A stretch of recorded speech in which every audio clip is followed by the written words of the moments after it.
हाय नमस्कार। रूस और यूक्रेन में कुछ दिनों से युद्ध चल रहे हैं। आपको पता ही होगा।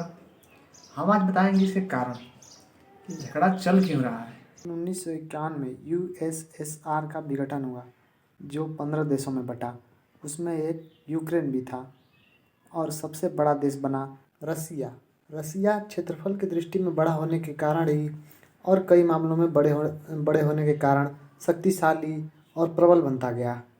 रसिया और यूक्रेन में अपने क्षेत्रों के लिए झगड़े चलने लगे। क्रिमिया एक स्थान है जो पहले यूक्रेन में पड़ता था, लेकिन उस पर रसिया ने हमला करके और उसे रसिया ने अपने कब्जे में कर लिया। तेल, गैस ऐसे बड़े संसाधनों के कारण अब कई देशों की निगाहें यूक्रेन पर थी। अब यूक्रेन पर रसिया अपना आधिपत्य जताने लगा और कई क्षेत्रों को अपने कब्जे में करने लगा। आप अगर यूक्रेन का मैप उठाकर देखें तो उसका आधा से अधिक भाग यूरोप में पड़ता है और रसिया का यह मानना और कहना है यूक्रेन यूरोपीय देशों की कठपुतली है। अब फिर रसिया और यूक्रेन के बीच विवाद का जड़ है दो प्रांत, लुहांस्क और डोनेट्स्क। ये दोनों स्थान है जिस पर रसिया कब्जा करना चाहता है और अपना अधिकार जता रहा है। इसके वजह से ही कहा जाए तो युद्ध छिड़ा है, जो कि दोनों प्रांत हैं यूक्रेन में। यूक्रेन में दोनों प्रांत पड़ते हैं। इन दोनों प्रांत पर भी रसिया अपना अधिकार जता रहा है।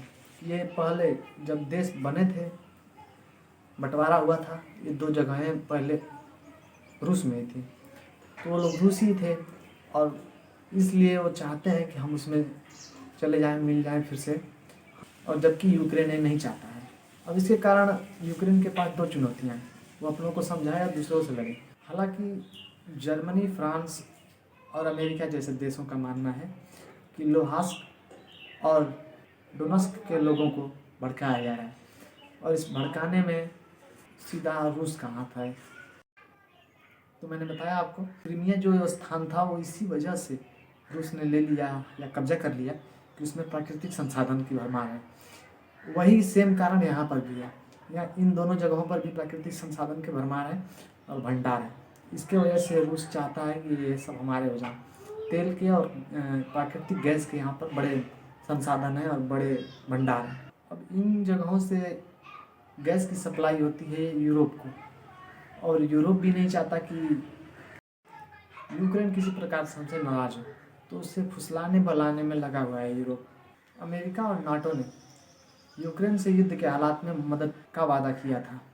हालांकि वो इस बीच युद्ध के दौरान यूक्रेन के साथ खड़े नहीं दिख रहे हैं, मगर ये रूस नहीं चाहता कि अमेरिका, यूरोप या फिर रसिया की साइड और शक्तिशाली बने, और अमेरिका नहीं चाहता कि रसिया शक्तिशाली बने। कुल मिला के ये वर्चस्व की लड़ाई है और एक दूसरे को से अधिक शक्तिशाली होने और दिखाने की लड़ाई है। इन सब के बीच यूक्रेन की सेना और वहाँ के लोग पिसते जा रहे हैं और अपनी जान गंवा रहे हैं। अमेरिका ने बड़ा कदम उठाते हुए रसिया पर कई प्रतिबंध लगाए। कई लोगों का ये मानना था कि यूक्रेन के राष्ट्रपति भी अफगानिस्तान के राष्ट्रपति की तरफ भाग न जाएं, पर ऐसा नहीं हुआ।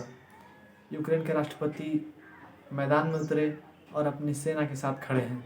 इस समय युद्ध के हालात होने के वजह से और उसके कारण कई लोगों की जान चली गई, बावजूद इसके वहाँ के राष्ट्रपति डटे हुए हैं और अपनी सेना के साथ खड़े हैं।